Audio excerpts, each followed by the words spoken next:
Welcome to our channel. Today we how to withdraw Lutron Caseta remote app access on iOS. Easy tutorial step by step clearly. Open the Lutron Caseta app on your iOS device. Navigate to the settings menu by tapping the gear icon in the top right corner. Scroll down and select the user access option. Here, you will see a list of users who have access to your system. Find the user you want to withdraw access from. Tap on the user's name to open their access details. Look for the option that says Remove Access. Confirm your choice by tapping Remove on the pop-up prompt. The user will no longer have access to your Lutron Caseta system.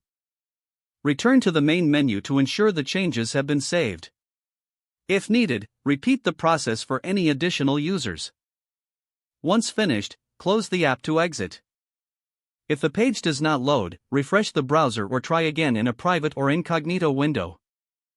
Make sure you are using the correct email address, then retype it carefully to avoid small typos. If your password is not accepted, use the reset option and create a new strong password you can remember.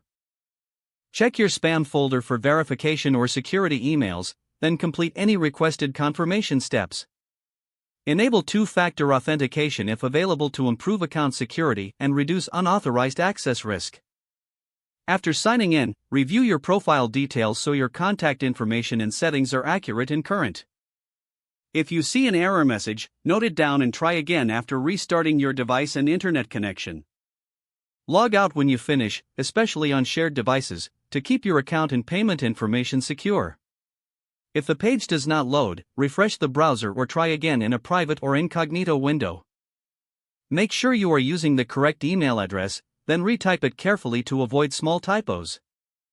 If your password is not accepted, use the reset option and create a new strong password you can remember. Check your spam folder for verification or security emails, then complete any requested confirmation steps. Enable two-factor authentication if available to improve account security and reduce unauthorized access risk. After signing in, review your profile details so your contact information and settings are accurate and current. If you see an error message, note it down and try again after restarting your device and internet connection. Log out when you finish, especially on shared devices, to keep your account and payment information secure. If the page does not load, refresh the browser or try again in a private or incognito window. Don't forget to like this video and subscribe to our channel for more step-by-step tech guides.